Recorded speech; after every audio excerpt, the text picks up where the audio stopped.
No Rio de Janeiro, as atenções estão voltadas para a cúpula dos países que formam os BRICS. O presidente Lula avalia que os emergentes precisam defender as regras do comércio diante do protecionismo. Nessa semana, o Brasil também assumiu o comando rotativo do Mercosul. Nós temos agora 2 entrevistados no Jornal Jovem Pan. A gente recebe aqui nos estúdios o professor de Relações Internacionais, o economista Igor Lucena. Tudo bem, professor? Bem-vindo mais uma vez à Jovem Pan. Como vai? Prazer, Thiago. E também nós temos o professor Paulo Velasco, de Relações Internacionais da Universidade Federal Fluminense, que aqui está no nosso telão. Tudo bem, professor? Como sempre, muito obrigado.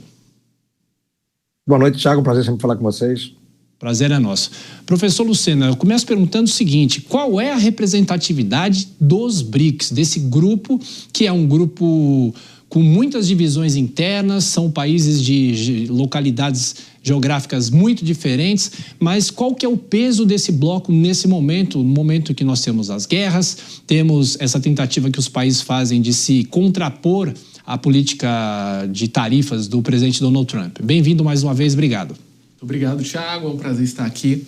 Bom, o BRICS, obviamente, quando ele iniciou-se do ponto de vista prático, como um bloco, do ponto de vista comercial, ele tinha um objetivo muito claro de mostrar a potência emergente de países como o Brasil, Rússia, Índia, China e África do Sul como uma nova visão de países economicamente que iriam se desenvolver.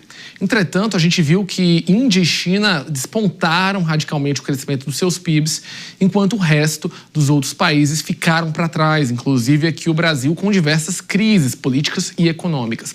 Tiago, o grande problema que nós temos agora é que a expansão dos BRICS, o chamado BRICS ampliado, que trouxe Irã, que trouxe dentro dele também o Egito e outros países, perdeu a visão econômica e ficou muito mais uma visão política.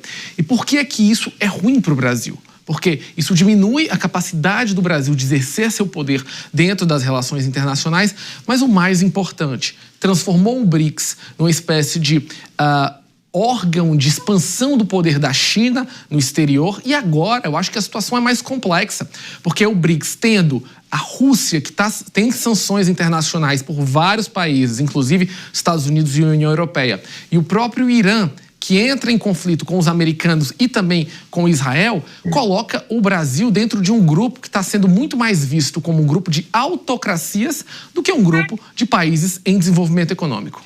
Passar para o professor Velasco, também aqui com a gente nesse debate, nessa discussão, na expectativa. Aliás, o professor fica no Rio de Janeiro, né? O Rio de Janeiro mudou o esquema de segurança, deve estar bem movimentado por aí. Agora, professor, em relação ao peso do bloco, mesma pergunta que eu fiz para o professor Lucena, é um peso que ainda tende a aumentar ou é um grupo que, por mais que nós temos ampliação dos integrantes desse bloco, é um grupo que não tem tanto protagonismo assim, professor?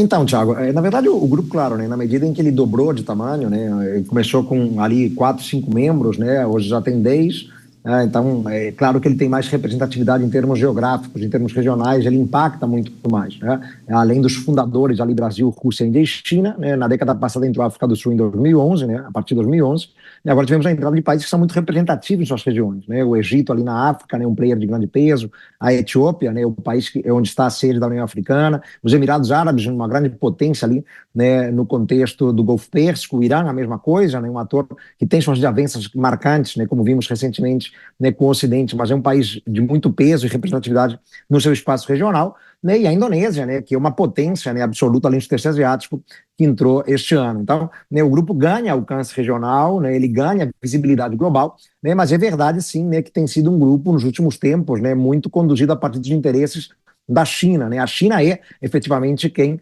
de alguma maneira consegue colocar, né, mais e melhor, né, seus interesses e objetivos a partir do BRICS. O que não significa dizer necessariamente, né, que para o Brasil o BRICS não seja importante, né? Claro que fazer parte de um agrupamento como esse dá projeção internacional ao Brasil, né, dá visibilidade ao Brasil, né, no plano global, né, o cuidado que o Brasil tem que ter, né, e a presidência do país este ano tem revelado isso, né, é justamente tentar evitar que o BRICS seja visto como um grupo anti-ocidental, né? Essa é uma percepção muito a partir dos países europeus, é uma percepção comum nos Estados Unidos, né? O alargamento do BRICS acabou de alguma maneira, né, com a incorporação de players, né, como justamente o Irã, acabou trazendo de certa maneira a percepção de que se trata de um grupo anti-ocidental. Isso não interessa ao Brasil, né, porque o Brasil quer dialogar bem com os parceiros do Sul Global, não há dúvida, né? O Brasil precisa muito da China, que é nosso maior parceiro comercial desde 2009, precisa muito dialogar bem também com a Índia, né? Que se tornou e vem se tornando um parceiro comercial também de grande relevância, além, claro, dos outros atores, né? Nos interessa uma inserção global plural, mas não podemos abrir mão, né, da parceria com os Estados Unidos, né, com os países europeus.